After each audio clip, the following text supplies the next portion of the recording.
Hi, magandang araw po sa inyong lahat, and for our first reading for today, ano po kaya ang makikita natin sa first reading of the day? Sana po ay napanood nyo na po yung third kagabi, no?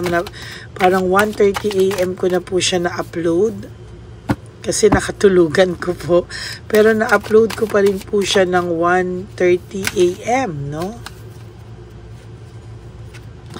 I hope na napanood nyo po lahat. Very, very powerful reading po ang 1, 2, 3 reading natin kahapon. First, second, and third reading kahapon. Napaka-powerful po nila. Kaya ngayon, binabalasa ko lahat para ma-sure po, no, na hindi po ito, na hindi po ito ay dahil lang sa hindi ko nire-shuffle. Ayan po, kitang-kita nyo po na nire-shuffle po natin maigi. Okay? Pili na po tayo ng 10. 1, 2, 3, 4, 5, 6, 7, 8, 9, and 10.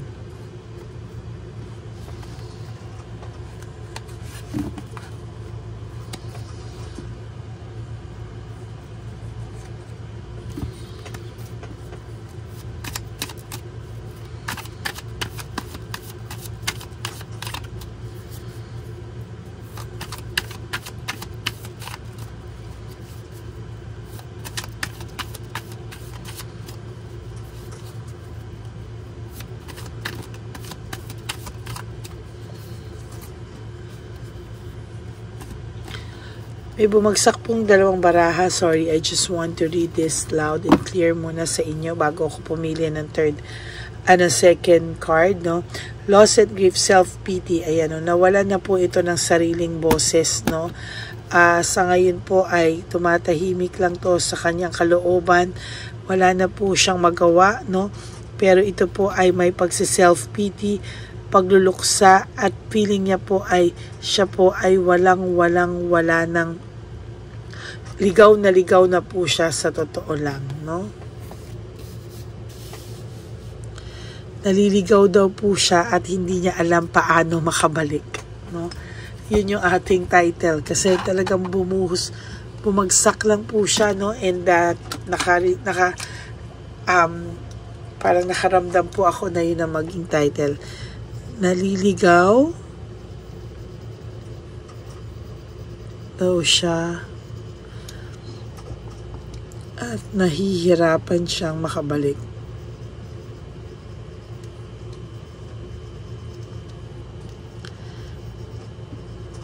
Alam niya po, no?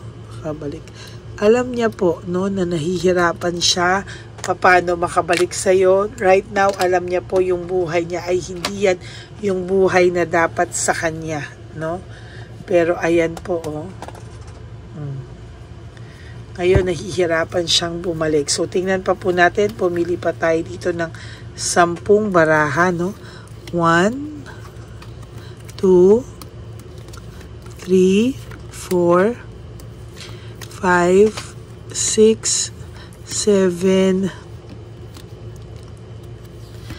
8, 9, and 10.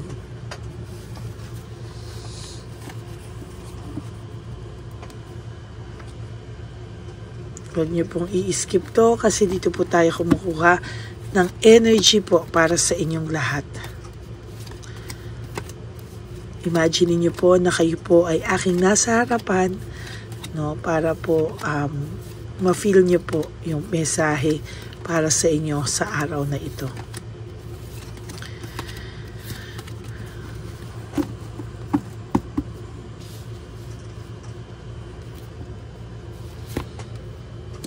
Yan, no? Pinagluluksaan niya din po yung pagkasira ng relationship nyo at shattered dreams. Hirap din po ito. Sa totoo lang, hindi niya po alam kung ano daw po ang nangyari, bakit hinayaan niya o nakagawa siya ng isang bagay na makakasakit sa iyo at masisira po yung pinagsamahan nyo, yung pamilya nyo, or yung relationship nyo. Shattered dreams, mga pinuo nyo, unting-unting pangarap na nabuo nyo na po sana. Pero siya daw po ang unti-unting sumira nito, at siya din daw po ang hindi na makatiis, no? Sa totoo lang po, naiisip niya po ngayon na isa siyang malaking disappointment, no? Malaking disappointment po siya ngayon sa buhay niya, no? Siya po ay nakakaramdam ng pagkalito, pagkaligaw. Sabi ko nga po sa inyo, itong person po na ito ay naliligaw at hindi niya po alam kung ano po ang gagawin niya sa ngayon. Yan, no? Nakakaramdam po ito ng depression sa mga oras na ito, no? Meron din po siya nakakaramdam din po siya ng depression. Sa totoo lang, ang galing nyo po sa taguan, no? Taguan ng feelings, no? Magaling po kayo. For those of you with minimal contact, magaling po kayo sa taguan ng pakiramdam. Pero one thing is for sure, no? Ay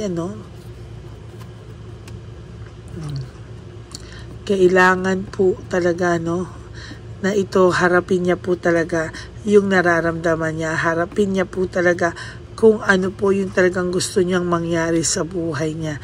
Dati-dati daw po, satisfied siya, meron siyang emotional stability. For some reason, bigla siyang hinilang pababa. Hindi niya alam ano nagawa niya para maging ganito daw po ang pakiramdam niya. Siya daw po ang gumawa ng sarili niyang ikakatrap o self-victimization. Siya po ang may kagagawan kung bakit ngayon po ramdam niya po yung lahat ng hirap na ganyan. There is lack of direction, conflict. Meron po ako nakikita dito na somehow may conflict po akong nararamdaman. May conflict po akong nakikita, and for some reason, hindi ko lang po masabi sa iyo, for some reason, nawalan po talaga ng direksyon ang buhay nitong taong to. Though ikaw din po medyo naging sigsag ang buhay mo, no? Dahil talagang naapektuhan ka dito. Pero sasabihin ko po sa iyo na, ayan o, naging maayos ka po. Magiging maayos ka po. You will be okay. Kumapit ka lang po, hindi ka po pababayaan. One day, sasabihin mo na, alam mo na at maiintindihan mo na ang rason bakit nangyari ang lahat ng ito sa kanya, no? Bakit nangyari ito lahat, no? There's new feelings, no? Baka one day magkakaroon ka ng panibagong pakiramdam na okay ka na pala, hindi mo na pala siya kailangan. Tapos makikita mo yung ugali niya na mahina pala siya, yung ugali niya na somehow, ayan, no, ay ganyan ang mangyayari talaga sa kanya. There is fear of sacrifice, no? Sa nakikita ko sa kanya, meron akong nararamdaman dito na fear of sacrifice. Teamwork and collaboration. Sa totoo lang, sa nakikita ko dito, namimiss niya po yung samahan nyo nung araw, no?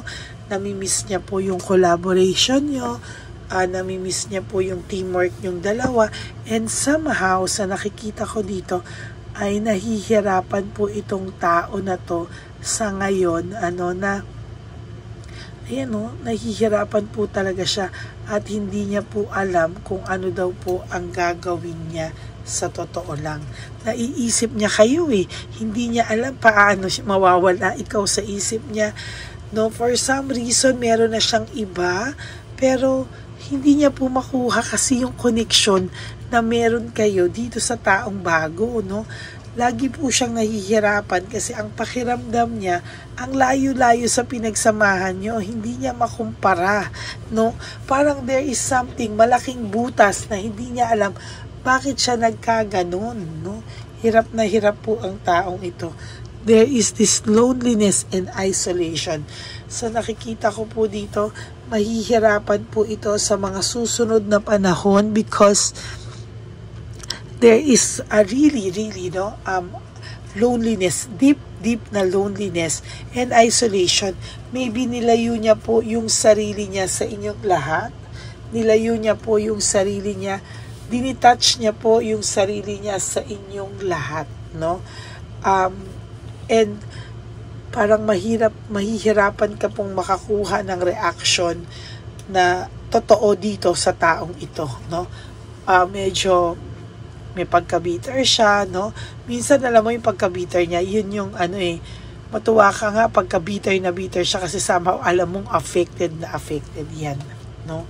Sobra talagang sinisisi ka, gusto kang, alam mo yung palabas ikaw yung mag-guilty, somehow alam mo, no, na kaya kanya po ginaganon is dahil alam niya sa sarili niya na gusto niya pong paramdam sa iyo na ikaw ang may kasalanan. Gusto niya pong iparamdam sa iyo na ikaw lahat para mag-guilty ka and somehow ikaw daw ang magdala ng ikaw daw yung magdala ng guilt, no? Pero wag mo pong bilhin yung idea na yan because hindi po ikaw ang may kasalanan, no? Gusto niya lang pong i-justify lahat. Bakit? Kasi nahihirapan po siyang tanggapin na siya po ang sumira sa magandang samahan na meron kayo, no? Hindi niya po matanggap na for some reason naging asshole po siya, no? At hindi niya po matanggap na nagawa niya yun sa'yo. Kaya somehow gina-justify niya po yan para po, gina-justify niya po yan para naman daw mas maging maayos ang pakiramdam niya kasi sobrang bigat po siya. And araw-araw po sa buhay niya ay araw-araw po sa buhay niya ay inaano niya to, dinadala niya po ito. Meron pong surprise na nag-aantay sa'yo, no? Medyo baka ikaw po ay nabuburaot na sa buhay mo na parang ikaw ay lagi na lang parang hindi mo na alam kung ano yung gagawin mo sa mga susunod na panahon.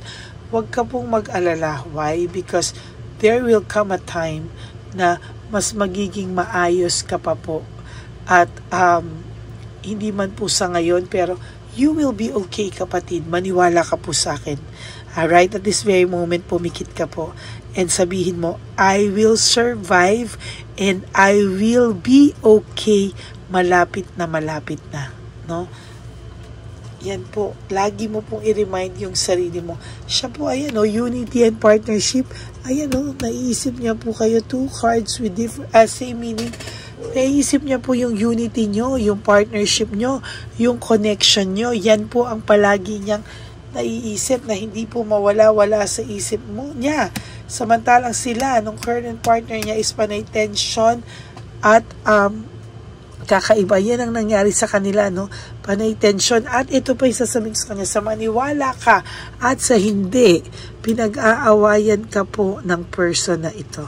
You are yung favorite topic nila. Ikaw po, no? Ikaw po ang favorite topic nila. Samantalang ikaw, kalmado ka lang po. Hindi mo po alam na pinag-aawayan ka po ng mga tao, no? Pinag-aawayan ka po nila. There is poor judgment. Nagkamali daw po siya ng pagpili, no? Somehow, hindi niya po akalain daw, no, na pagsisisihan niya yung nagawa niya sa iyo. Kasi ang akala niya po ay mas magiging maayos siya, mas magiging okay siya. Pero hindi daw po nangyari at hindi yun ang nangyari. There is lack of balance here. Hindi niya mabalanse ang buhay niya sa ngayon. And somehow, itong taong to ay bahala na bukas. No, bahala na bukas. Taguan ng feelings, ginagaya niya pa po talaga yun. No? Ginagaya niya lang po yung araw-araw na siya po, nag-live one day at a time siya, no? Nag-live one day at a time siya. Hindi lang po siya live one day at a time, pero bitter po, no? Bitter po yung kanyang pagka-live one day at a time, no? Yan. Saglit po, ha?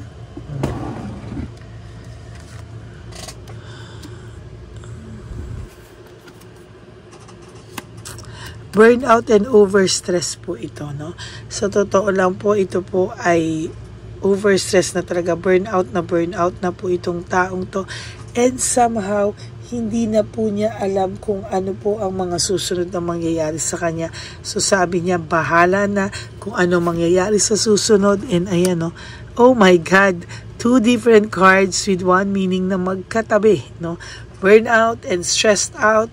Yan, no? Overstress po talaga ang taong ito, no? Pero pag minsan mababalita mo, chill-chill lang to, no? Cool-cool lang. Pero sa totoo lang po, siya po ay overstressed and burned out sa sitwasyon. Ikaw po, you will be happy kahit papano magiging maayos po ang lahat sa iyo sa mga susunod na araw. Unti-unti, no? Tulungan mo lang din daw po yung sarili mo. Siya po ay magpapatuloy na walang direksyon at panay conflict ang mangyayari, no? Hanggang hindi niya po tinatanggap na siya ay naliligaw, mahihirapan po talaga siyang makabalik sa direksyon. That's it for your first reading for today. I hope na kayo po ang naka-resonate, and if you do, can you please give me a like and comment down below kung paano at saan niyo po ako pwedeng makausap. Diyan po yung comment section, no? Sabihin niyo po sa akin lahat ng nararamdaman niyo. And pag hindi pa rin po at gusto niyo po magpa-reading, you can book a reading with me at Lady Lee Elena. Nasa FB natin yan sa dulo ng ating video. Diyan niyo po ako makakontakt. That's my only official and legit FB account. Ayan. Maraming salamat po sa inyong lahat. And for those of you po na will give me a super thanks for this video, I would really appreciate that and love that from the bottom of my heart. Maraming salamat po sa inyo. God bless you all. And please, no skipping of ads po. Tulong nyo na po yan sa channel ko. Thank you so much po. And sobra ko rin pong na-appreciate yan. And to all my ever loyal and solid na hindi nag-skip na mga Lady Elena friends, family and subscribers, I love you all from the bottom of my heart. Maraming salamat po sa inyong lahat. And sa walang sawa niyong pagsubaybay sa akin, talaga pong na-appreciate ko. Nakikita ko po yung mga loyal kong followers talaga, no? Kahit po sabi ko nga, kahit ang daming naglalabasan ng mga tarot card readers na bago, na nagugulat na lang po ako, no? Sobrang nagsusulputan. Isa lang po ang masasabi ko. Thank you so much from the bottom of my heart. I love you, and talagang sobrang salamat po sa suporta nyo. And again, ang lagi ko naman po sinasabi sa inyo is that life is too short. Don't make it shorter by stressing yourself from all the pains and heartaches na binigay sa inyo ng kahapon. Just surrender everything to the divine universe and just let go and let God write your life and love story. I will be back for another set of reading.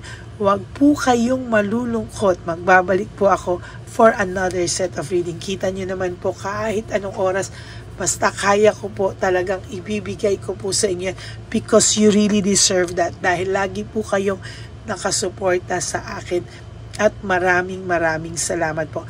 Really, I really appreciate that from the bottom of my heart. And ang lagi ko pong paalala sa inyo is that life is too short. Don't make it shorter by stressing yourself from all the pains and heartaches na binigay sa inyo ng kahapon. Just surrender everything to the divine universe and just let go and let God write your life and love story. Yan, paulit-ulit ko po yan. Gusto nyo pa po, ulitin ko pa po. Para po talagang bumaon sa inyo yung message na yan. And just live one day at a time. Okay? Huwag nyo muna po problemahin lahat po ng okasyon na darating sa buhay nyo. Just live for today.